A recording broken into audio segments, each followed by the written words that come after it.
Bem, nós sabemos que conviver com as pessoas não é muito fácil. Tem pessoas que são um docinho de coco. Tem pessoas que são alegres, são pessoas abertas, são pessoas felizes, são pessoas bondosas, são pessoas fáceis de conviver com elas.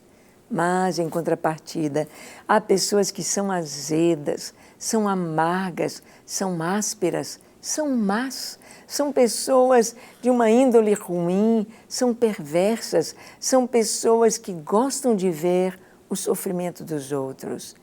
Não é fácil conviver com pessoas assim. Não é fácil a gente ter a compreensão e podermos ter a experiência necessária para saber separar as coisas e amar as pessoas, apesar da sua amargura, apesar do seu pecado, apesar do modo que ela escolheu viver, mas precisamos ter uma convivência abençoada, cristã, como o Senhor nos ensina. Nós vemos que há um conflito de gerações. Hoje, por exemplo, nós vemos que as crianças hoje estão enfrentando coisas que nossos filhos não enfrentaram. Até mesmo os jovens de hoje não enfrentaram. Que dirá nós, na nossa geração, 50 anos atrás, jamais pensávamos em enfrentar.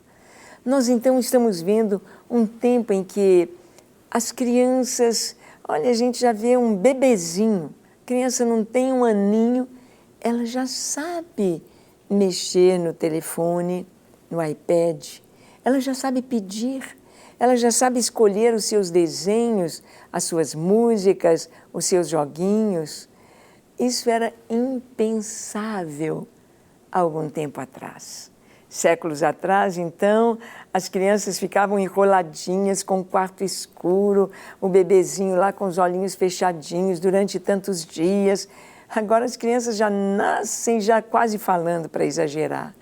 Mas realmente tem havido uma mudança muito grande nas gerações. E como conviver? Como estarmos juntos? Como podemos, o que devemos ensinar às crianças, aos jovens? E como mais velhos nós devemos ver tudo isto? O que nós devemos aceitar e o que não devemos aceitar? Porque há muitas pessoas mais velhas que dizem: os tempos mudaram, agora tudo é diferente, agora é assim. Então vão aceitando o pecado como se fosse normal. Não, agora o casamento é assim, casou, não deu certo, separa. Não, casamento do mesmo sexo, agora é permitido, agora está na lei. E vão trazendo coisas que estão contrárias à palavra de Deus para os tempos de hoje, dizendo: os tempos mudaram. Olha, muita coisa mudou. Nós podemos ir aqui nos nossos bisavós, não tão longe. Nossos bisavós tiravam água da cisterna, não tinham torneira, água encanada na sua casa. Nem pensar num rádio, numa televisão, e não havia energia elétrica. Aquela vida tão difícil. Nossos bisavós colhiam café lá no campo, lá na plantação, torravam o café em casa, moíam o café e faziam e preparavam para tomar de manhã, à tarde, ao anoitecer. Era assim.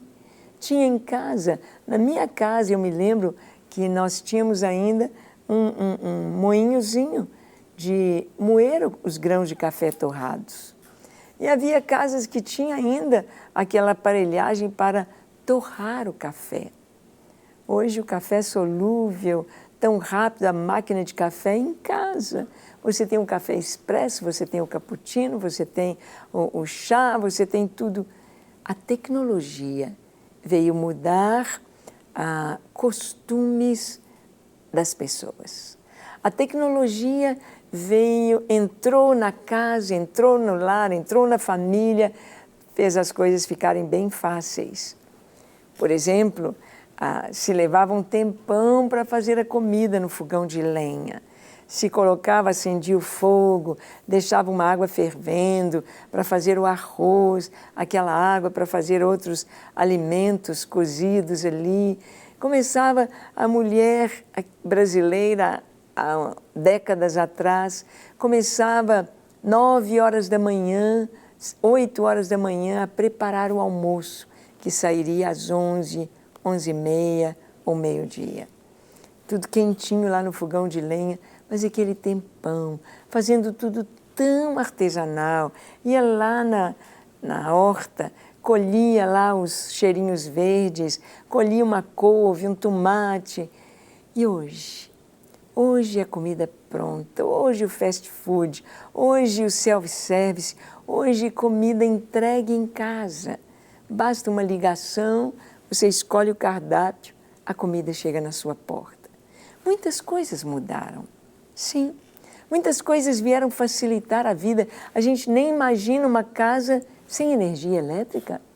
Acender uma candeia, acender um lampião, vela, nem pensar.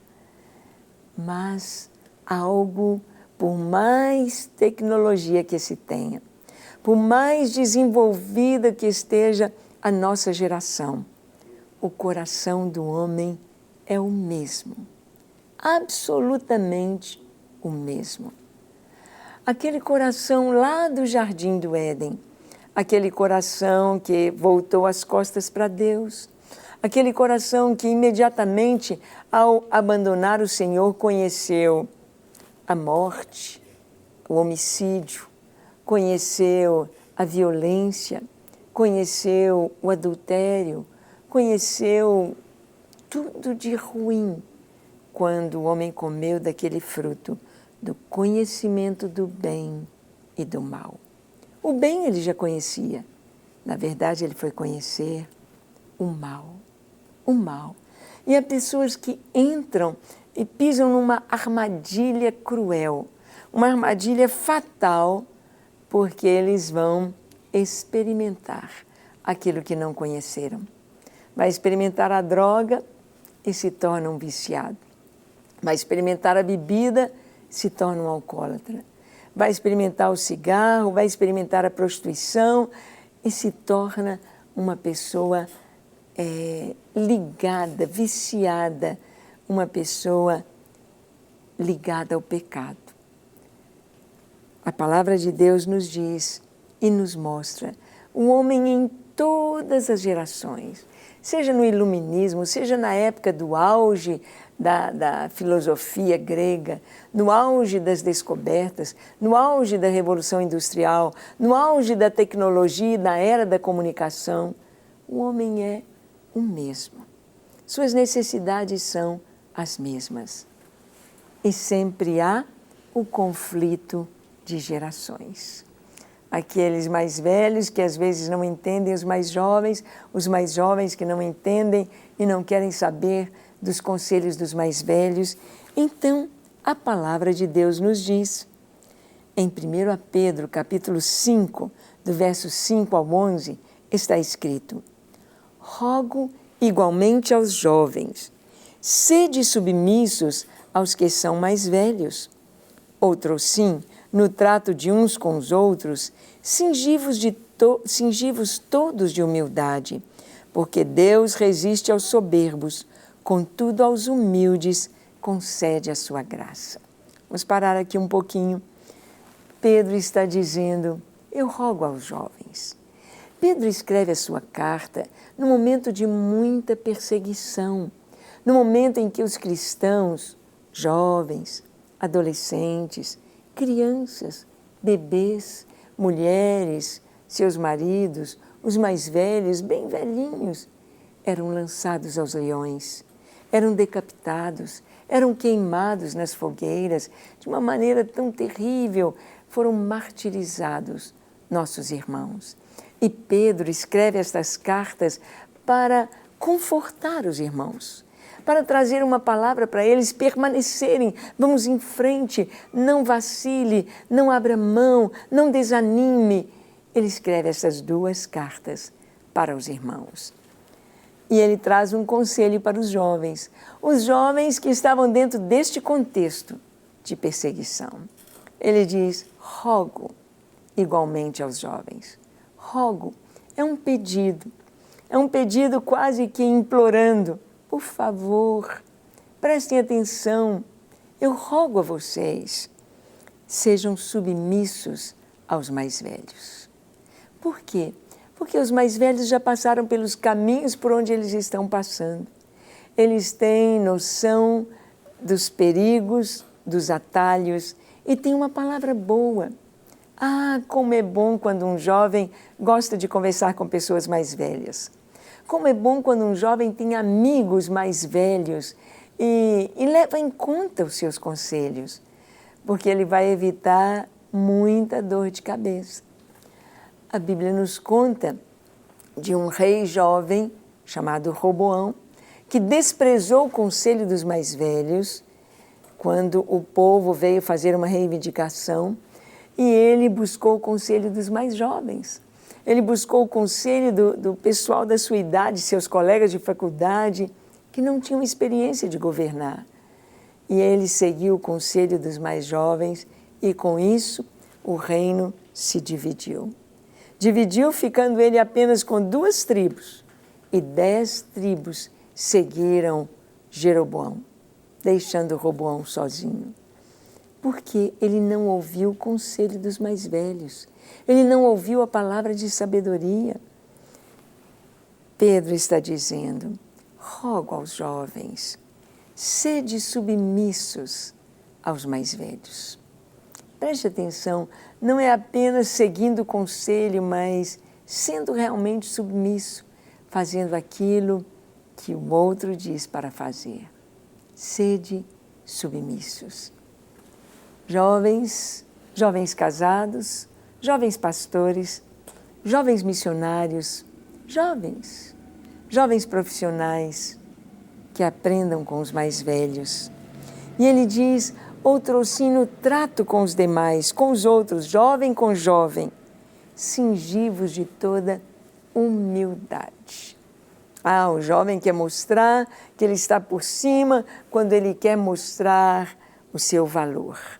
Então despreza os outros, então fala mal dos outros, então não dá bola para os outros, não quer saber de conviver bem, não quer saber de visitar, de conversar, ele quer estar por cima, mostrando o seu valor. E aqui Pedro diz: jovens, olha o que vocês devem fazer, cingivos de humildade. Humildade não é uma característica, um atributo, uma qualidade desejada pelas pessoas. As pessoas querem outras qualidades. Elas querem tantas coisas para aparecer, para ser, mas a principal que Jesus disse que nós deveríamos buscar era humildade. Por que a humildade? A humildade é reconhecer o seu lugar. A humildade é reconhecer o lugar dos outros. A humildade é reconhecer a nossa posição diante de Deus. A humildade, nós aprendemos com Jesus, ele disse: olha, se vocês estão cansados, se vocês estão estressados, venham, larguem tudo, se coloquem comigo no mesmo jugo, na mesma canga. Põe o pescoço aqui junto comigo na mesma canga e vamos caminhar juntos. Vamos romper juntos. Se vocês caminharem comigo, vocês aprenderão a ser mansos e humildes de coração. Jesus fala que a gente vai aprender a ser manso. Manso é o que abre mão do que ele não pode segurar. Ele abre mão. E humilde é aquele que reconhece o valor dos outros e o seu próprio valor. Manso e humilde. 2 qualidades pouco procuradas pelos jovens e pelas pessoas. Manso e humilde, cingivos todos de humildade, porque Deus resiste ao soberbo, contudo aos humildes concede a sua graça. E graça é tudo aquilo que Ele dá, isso mesmo, de graça. Ele dá de graça. Quando nós buscamos o Senhor, nós vamos vendo quanta bênção Ele nos dá, na nossa dependência dele. Uns aos outros, os jovens devem se cingir de humildade. Valorize o outro, fale bem do outro, não fale mal, não fale por trás, não faça fofoca, mas que você possa se cingir, se vestir de humildade. Isso é uma grande virtude. E ele continua dizendo: humilhai-vos, portanto, sob a poderosa mão de Deus, para que ele, em tempo oportuno, vos exalte, lançando sobre ele toda a vossa ansiedade, porque ele tem cuidado de vós. Humilhai-vos. Humilhai-vos sob a poderosa mão de Deus. Saber que Deus está acima de tudo. Saber que Deus tem o melhor. Então, eu me submeter à vontade do Senhor, à mão do Senhor, à ação do Senhor na minha vida. Pedro está falando para todo mundo, sim, mas ele está falando muito especialmente para os jovens. Ele diz: humilhai-vos sob a potente mão de Deus, para que a seu tempo ele vos exalte. A Bíblia diz que quem se humilha será exaltado, mas quem se exalta será humilhado. Não vale a pena o orgulho, a presunção, o nariz empinado, desfazendo dos outros. Não vale a pena. Cingi-vos de humildade. Reconheça o valor das pessoas. Reconheça o valor dos jovens, seus amigos, seus irmãos, seus parentes. Reconheça. Cingi-vos de humildade. E diz: lançando sobre ele toda a vossa ansiedade, porque ele tem cuidado de vós. Ansiedade é o temor com relação ao futuro. Traz ansiedade. Ai, eu não sei como vai ser, ai, assim, assim. Esses dias eu estava conversando com uma das nossas netas e ela estava tão preocupada. Ah, vovó, se eu fizer isso, eu vou perder aula, vai acontecer isso, vai acontecer assim, assim, assim. Eu disse: vamos orar? Ore, descanse, pede a Deus para Ele dirigir, abrir a porta, te direcionar no caminho certo e você vai ver que Deus é sábio, Ele faz tudo perfeito. Você não precisa ficar ansiosa. Aí eu trouxe para ela uma palavra que todos conhecem: nunca atravesse uma ponte antes de chegar a ela. Você não deve ficar pensando, projetando, às vezes na hora, quando você chegar lá, vai ser tudo tão diferente do que você pensou. Vai ser tão diferente tudo aquilo que estava na sua cabeça, te trazendo tanta ansiedade, tanta dor. Lançando sobre ele toda a vossa ansiedade. É conselho para os jovens, para a gente ter uma boa convivência uns com os outros. Não podemos ser ansiosos. Quando você está muito ansioso, você nem tem os reflexos muito bons. Você fica preocupado. A sua mente está só vendo aquele problema e você não consegue nem digerir, nem entender o que está passando ao seu redor. E às vezes despreza alguém, despreza oportunidades por causa da ansiedade. Pedro está falando sobre uma convivência mútua, sobre uma vida para conviver bem. Nada de ansiedade. Humildade. Sujeição uns aos outros, principalmente aos mais velhos. E ele continua dizendo: sede sóbrios e vigilantes. É muito importante que o jovem seja sóbrio e vigilante. Esteja atento com o que está acontecendo ao seu redor. Esteja atento, principalmente ao que Pedro vai dizer agora. Ó. O diabo, vosso adversário, anda em derredor, como leão que ruge, procurando alguém para devorar. Resisti-lhe, firmes na fé, certos de que sofrimentos iguais aos vossos estão se cumprindo na vossa irmandade espalhada pelo mundo.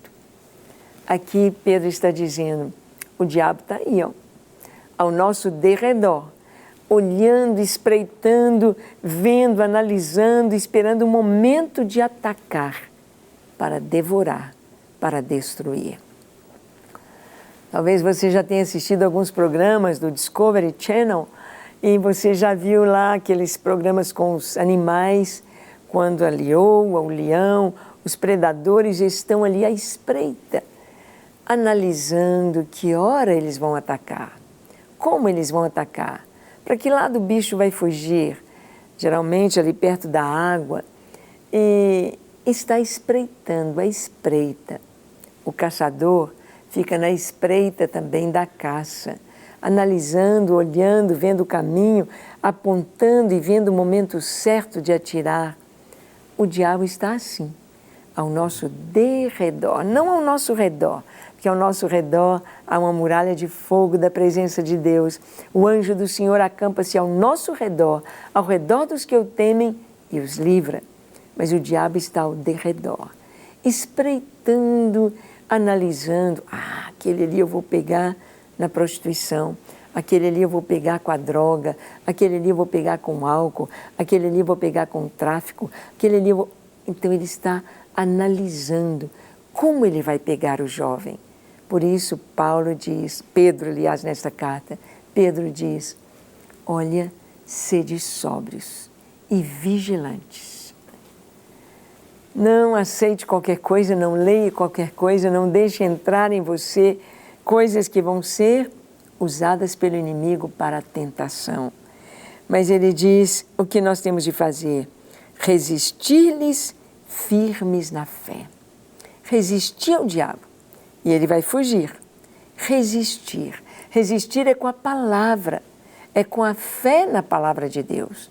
Houve alguns homens, 7 homens que foram expulsar o demônio de um outro homem e chegaram para aquele endemoniado e disseram: em nome de Jesus, a quem Paulo prega, sai deste homem, achando que o nome era poderoso, e é poderoso, e que com o nome de Jesus o diabo ia sair, e sai. Mas o endemoniado, aqueles demônios disseram para aqueles homens, 7 homens: olha, sabemos quem é Paulo, sabemos quem é Jesus, e vocês quem são? E o endemoniado foi por cima deles e os feriu e lutou, e eles saíram envergonhados. Porque não é assim, não é um nome que não está dentro de você. Resistir ao diabo é ter o Senhor, a luz dentro de nós, o nome do Senhor em nós. E então, nesta autoridade, nós resistimos. Resistimos com a palavra, com a presença do Senhor em nós. E o diabo foge. E ele diz: ora, o Deus de toda graça, que em Cristo vos chamou à sua eterna glória, depois de terdes sofrido por um pouco, Ele mesmo vos há de aperfeiçoar, firmar, fortificar e fundamentar. A Ele seja o domínio pelos séculos dos séculos. Amém. Em nossa convivência com os mais velhos, com os mais jovens e no mundo espiritual, nós precisamos da doce presença do Senhor para nos firmar, nos fundamentar e nos fortificar em Cristo. Amém? Vamos orar por isto? Feche seus olhos, curve sua fronte. Se for possível, se ajoelhe. Ore comigo dizendo assim: Senhor, eis-me aqui em Tua presença. Eu abro o meu coração, te peço perdão para os meus pecados. Lava-me, Senhor, limpa-me, purifica-me de todo pecado e dá-me um coração puro na Tua presença. Ajuda-me a andar e a conviver sendo submisso aos mais velhos, submisso a Ti, conhecendo a Tua palavra, sendo vigilante e sóbrio e fazendo a Tua vontade. Ajuda-me a viver só para a Tua glória, em nome de Jesus. Amém, amém e amém. Para receber todas as novidades do canal, inscreva-se e, se curtir o vídeo, clique em gostei. Aproveite para acompanhar a Rede Super nas redes sociais.